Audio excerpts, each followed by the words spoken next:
नमस्कार, मी सुचिता. आपल्या चॅनलमध्ये तुम्हा सर्वांचे मी स्वागत करते. सध्या सुरू असलेल्या गॅसच्या तुटवड्यामुळे आणि गॅसचा भाव वाढला की आपल्या बजेटचं पार कंबरडच मोडतं. सिलेंडर कधी संपेल याचा नेम नसतो आणि इंडक्शनवर आपली साधी भांडी चालत नाहीत. पण आज मी तुमच्यासाठी अशी जादुई शेगडी घेऊन आली आहे.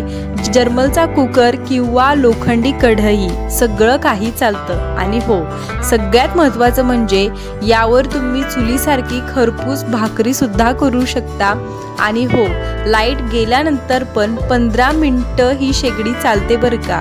आणि यावर दूध उकळतं पण उतू जात नाही. विश्वास बसत नाहीये ना? मग हा व्हिडिओ शेवटपर्यंत नक्कीच बघा. आणि हो, जर हा व्हिडिओ संपूर्ण आवडला तर चॅनलला सबस्क्राईब करा, लाईक करा आणि तुमच्या मित्रमैत्रिणींसोबत शेअर करा. चला तर मग लगेच सुरू करूयात. आता या शेगडीची मी स्टेप बाय स्टेप्स तुम्हाला सर्व माहिती डिटेलमध्ये देते. तर आता ही शेगडी वजन किती पेलू शकते? तर मित्रांनो, नुसती नावाला ही शेगडी नाहीये. यावर मी चक्क 5 लिटरचा कुकर लावून त्यावर मटण शिजवले. कंपनीने मला सांगितलं होतं की ही शेगडी 10 किलोपर्यंत वजन पेलू शकते. गॅसवर जसा कुकरच्या शिट्ट्या होतात तशाच अस्सल शिट्ट्या इथेही होतात. त्यामुळे जड स्वयंपाक करायला ही शेगडी नंबर 1 आहे. आता गृहिणींसाठी सर्वात महत्त्वाची गोष्ट म्हणजे दूध उतू जातं का? तर आता या शेगडीचं सर्वात मोठं हेच गुपित आहे की यावर दूध किंवा चहा कितीही उकळला तरी तो उतू जात नाही. तुम्हाला मी स्क्रीनवरती दाखवलेला आहे बघा. दूध फुल गॅसवरती असून सुद्धा दूध उकळतंय पण दूध हे उतू जात नाही. आणि चहा पण बघा, हा सुद्धा उतू जात नाही. माझं तर दूध वाचवायचं टेन्शनच गेलंय.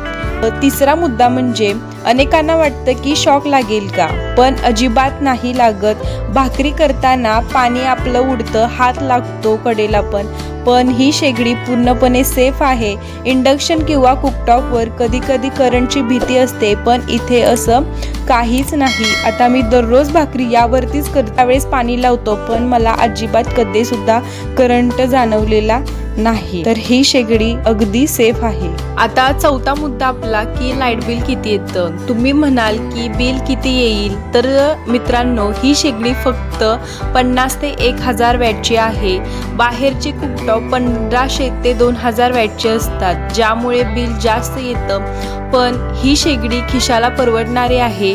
माझ्या माहितीनुसार 1500 ते 2000 वॅटच्या ज्या मशिनी असतात त्या लाईट खूप घेतात आणि 50 ते 1000 वॅटचे मशीन हे लाईट कमी घेतं.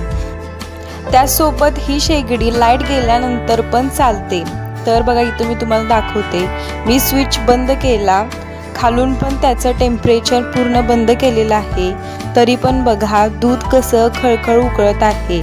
आपण गॅस बंद करतो किंवा कमी जरी केला आपण गॅस तर दूध शांत होतं, हळूहळू उकळतं. पण हे तसं नाही अजिबात. हे एकदम खळखळ उकळत आहे, म्हणजेच आपल्या विजेची अशी पण बचत होते. आता पाचवा मुद्दा असा की भांडी कोणती चालतात. तर आता सर्वात मोठा प्रश्न की या शेगडीसाठी नवीन भांडी घ्यावी लागतात का?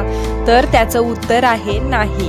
मित्रांनो, कंपनीने मला सांगितलं होतं की यावर फक्त तुम्ही फ्लॅट किंवा प्लेन तळाचीच भांडी वापरा. आपल्या घरामध्ये सगळीच भांडी प्लेन नसतात. आपल्याकडे गॅसवर वापरून ती भांडी खालून थोडीशी गोलाकार किंवा थोडासा कर्व भांड्यांना आलेला असतो. पण मी स्वतः यावर माझी तेच जुनी आणि थोडी गोलाकार झालेली पातेली वापरून बघितलेली आहे. अगदी खोलगट कढईही ठेवून बघितली आहे. पण विश्वास ठेवा, आणि तुम्ही या व्हिडिओमध्ये बघू शकता की माझं दुधाचं पातेलं हे खालून थोडंसं कर्व झालेलं आहे, तरी सुद्धा माझं दूध खळखळून उकळलेलं आहे आणि भाज्याही अगदी व्यवस्थित शिजतात. याचा अर्थ असा की तुमच्याकडे असलेली कोणतीही जुनी भांडी, मग ती जर्मलची असो, स्टीलची असो किंवा लोखंडी, ती या शेगडीवर अगदी आरामात चालतात. तुम्हाला नवीन भांड्यावर खर्च करण्याची अजिबात गरज नाही. सहावा मुद्दा, आता शेगडी स्वच्छ कशी करायची. तर मित्रांनो, आता एक महत्त्वाचा प्रश्न की हॉट प्लेटवर डाग पडले तर ते साफ कसे करायचे. आपण भाकरी करतो तेव्हा पिठाचे डाग पडतात किंवा चपाती करताना तेलाचे डाग पडतात. पण घाबरू नका, ही शेगडी साफ करणं अतिशय सोपं आहे. शेगडी पूर्णपणे थंड झाल्यावरच ती साफ करायला घ्यायची. तर त्याच्यावरती आपली जी कापडाची घासणी असते ना तिने घासून घ्यायचं. स्टीलची घासणी वापरू नका, त्याने स्क्रॅचेस त्या हॉट प्लेटवरती पडू शकतात. आणि जर डाग जास्त काळपट असतील आणि जिद्दी असतील तर थोडं खाण्याचा सोडा किंवा लिंबू एकत्रित करून डागावरती रगडा. 5-10 मिनिटं तसंच ठेवा आणि मग हिरव्या घासणीने हळूच घासून काढा.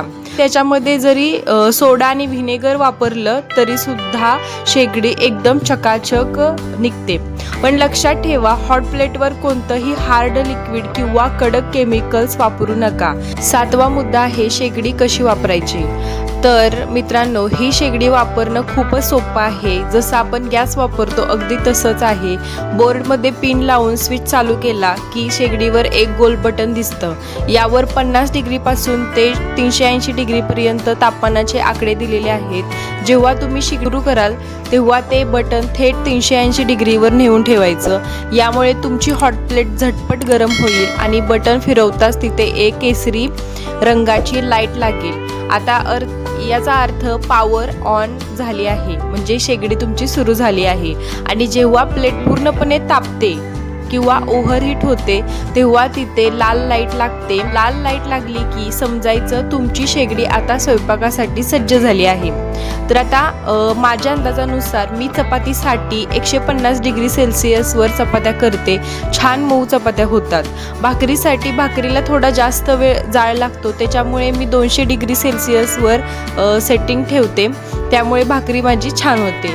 आणि जर भात स्टीम करायचा असेल तुम्हाला, जर भात फक्त वाफेवरती शिजवायचा असेल तर 50 ते 100 डिग्रीच्या दरम्यानच बटन ठेवा, म्हणजे भात छान फुलतो.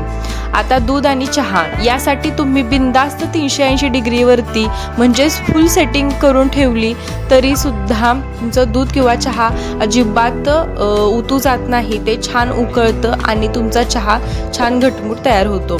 तर एकदा तुम्हाला हे तापमानाचा अंदाज आला की तुमचा स्वयंपाक गॅसपेक्षाही फास्ट आणि सोपा होतो. आता सर्वात महत्त्वाचा आणि शेवटचा मुद्दा म्हणजे याची किंमत काय आहे. तर ही शेगडी मला 6,000 रुपयाला पडली आहे. तर त्या कंपनीने मला 1 वर्षाची गॅरंटी आणि 5 वर्षाची वॉरंटी दिलेली आहे. तुम्हाला माहिती हवी असेल तर मी खाली दिलेल्या नंबरवरती तुम्ही संपर्क करू शकता. ही कंपनी सांगली भागात काहीतरी आहे. तर आता ही शेगडी तुम्ही कशी घ्यायची, तर मित्रांनो ही ऑनलाईन पण अमेझॉनवरती भेटत होती, पण आता सध्या हिचा स्टॉक अवेलेबल नाही आहे अमेझॉनवरती, म्हणून ही थेट तुम्ही सांगलीच्या कंपनीकडून मागवली तरी चालते.